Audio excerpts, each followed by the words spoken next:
أعوذ بالله من الشيطان الرجيم. بسم الله الرحمن الرحيم. ألف لام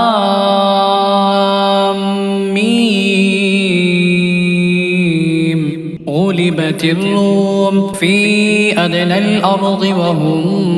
من بعد غلبهم سيغلبون في بضع سنين. لله الأمر من قبل ومن بعد ويومئذ يفرح المؤمنون بنصر الله ينصر من يشاء وهو العزيز الرحيم. وعد الله لا يخلف الله وعده ولكن أكثر الناس لا يعلمون ظاهرا من الحياة الدنيا وهم عن الآخرة هم غافلون. أولم يتفكروا في أنفسهم ما خلق الله السماوات والأرض وما بينهما إلا بالحق وأجل مسمى وإن كثيرا من الناس بلقاء ربهم لكافرون. أولم يسيروا في الأرض فينظروا كيف كان عاقبة الذين من قبلهم كانوا أشد منهم قوة وأثاروا الأرض وعمروها أكثر مما عمروها وجاءتهم رسلهم بالبينات فما كان الله ليظلمهم ولكن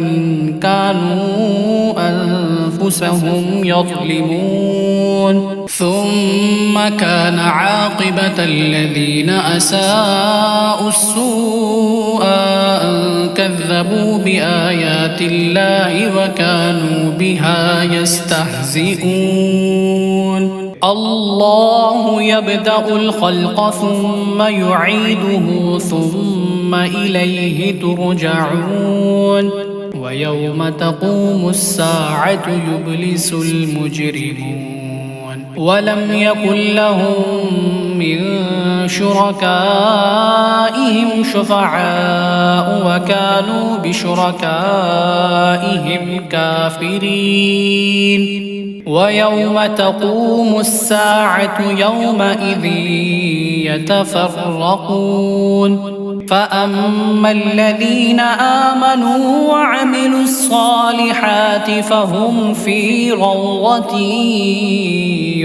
يحبرون. وأما الذين كفروا وكذبوا بآياتنا ولقاء الآخرة فأولئك في العذاب محضرون. فسبحان الله حين تمسون وحين تصبحون وله الحمد في السماوات والأرض وعشيا وحين تظهرون. يخرج الحي من الميت ويخرج الميت من الحي ويحيي الأرض بعد موتها وكذلك تخرجون. ومن آياته أن خلقكم من تراب ثم إذا أنتم بشر تنتشرون. ومن آياته أن خلق لكم من أنفسكم أزواجا لتسكنوا إليها وجعل بينكم مودة ورحمة إن في ذلك لآيات لقوم يتفكرون. ومن آياته خلق السماوات والأرض واختلاف ألسنتكم وألوانكم إن في ذلك لآيات للعالمين. ومن آياته منامكم بالليل وابتغاؤكم من فضله إن في ذلك لآيات لقوم يسمعون ومن آياته يريكم البرق خوفا وطمعا وينزل من السماء ماء فيحيي به الأرض بعد موتها إن في ذلك لآيات لقوم يعقلون ومن آياته أن تقوم السماء والأرض بأمره ثم إذا دعاكم دعوة من الأرض إذا أنتم تخرجون وله من في السماوات والأرض كل له قانتون وهو الذي يبدأ الخلق ثم يعيده وهو أهون عليه وله المثل الأعلى في السماوات والأرض وهو العزيز الحكيم ضرب لكم مثلا من أنفسكم هل لكم مما ملكت أيمانكم من شركاء فيما رزقناكم فأنتم فيه سواء تخافونهم كخيفتكم أنفسكم كذلك نفصل الآيات لقوم يعقلون بل اتبع الذين ظلموا أهواءهم بغير علم فمن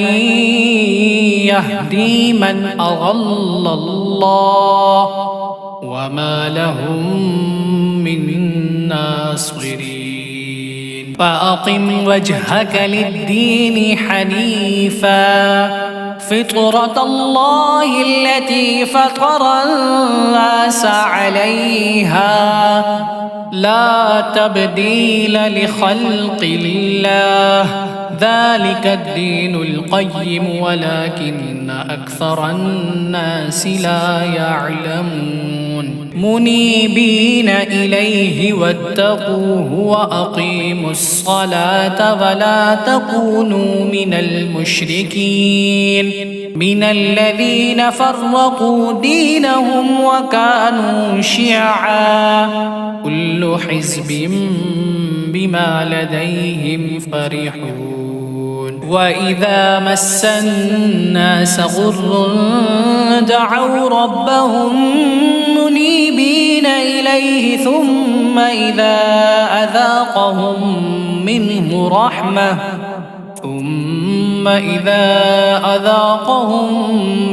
رحمة إذا فريق منهم بربهم يشركون ليكفروا بما آتيناهم فتمتعوا فسوف تعلمون أم أنزلنا عليهم سلطانا فهو يتكلم بما كانوا به يشركون وإذا أذقنا الناس رحمة فرحوا بها وإن تصبهم سيئة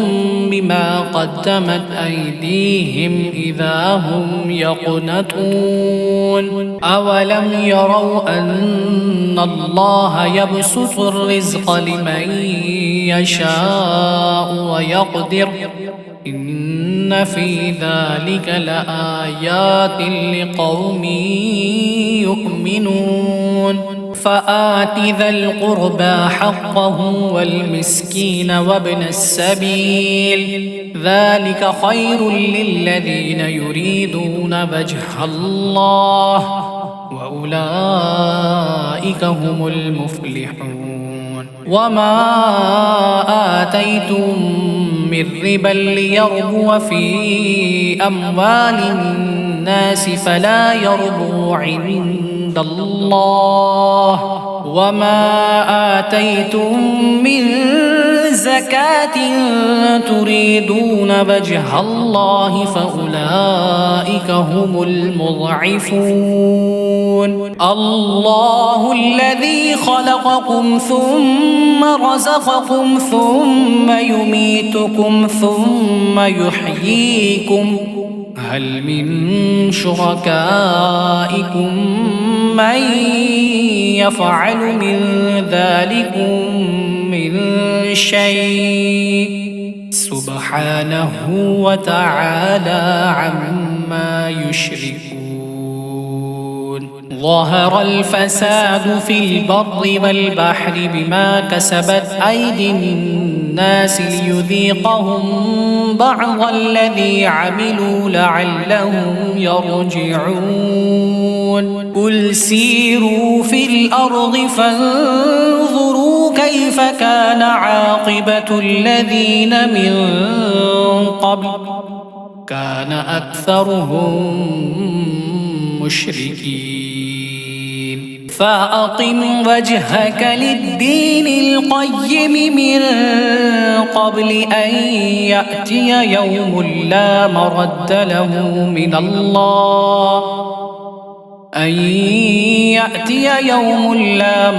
له من الله يومئذ يصدعون من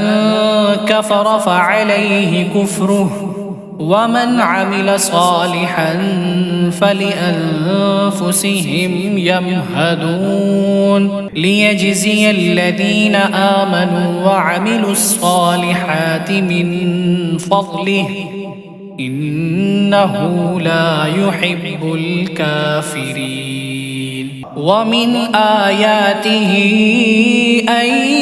يرسل الرياح مبشرات وليذيقكم من رحمته ولتجري الفلك بأمره ولتبتغوا من فضله ولعلكم تشكرون ولقد أرسلنا من قبلك رسلا إلى قومهم فجاءوهم بالبينات فانتقمنا من الذين أجرموا وكان حقا علينا نصر المؤمنين الله الذي يرسل الرياح فتثير سحابا فيبسطه في السماء كيف يشاء ويجعله كسفا فترى الودق يخرج من خلاله فإذا أصاب به من يشاء من عباده إذا هم يستبشرون وإن كانوا من قبل أن ينزل عليهم من قبله لمبلسين فانظر إلى آثار رحمة الله كيف يحيي الأرض بعد موتها إن ذلك لمحيي الموتى وهو على كل شيء قدير ولئن أرسلنا ريحا فرأوه مصفرا لظلوا من بعده يكفرون فإنك لا تسمع الموتى ولا تسمع الصم الدعاء إذا ولوا مدبرين وما أنت بهاد العمي عن ضلالتهم إن تسمع إلا من يؤمن بآياتنا فهم مسلمون الله الذي خلقكم من ضعف ثم جعل من بعد ضعف قوة ثم جعل من بعد قوة ثم جعل من بعد قوة ضعفا وشيبة يخلق ما يشاء وهو العليم القدير ويوم تقوم الساعة يقسم المجرمون ما لبثوا غير ساعة كذلك كانوا يؤفكون وقال الذين أوتوا العلم والإيمان لقد لبثتم في كتاب الله إلى يوم البعث فهذا يوم البعث ولكنكم كنتم لا تعلمون فيومئذ لا ينفع الذين ظلموا معذرتهم ولا هم يستعتبون ولقد ضربنا للناس في هذا القرآن من كل مثل ولئن جئتهم بآية ليقولن الذين كفروا إن أنتم إلا مبطلون كذلك يطبع الله على قلوب الذين لا يعلمون فاصبر إن وعد الله حق ولا يستخفنك الذين لا يوقنون صدق الله العظيم.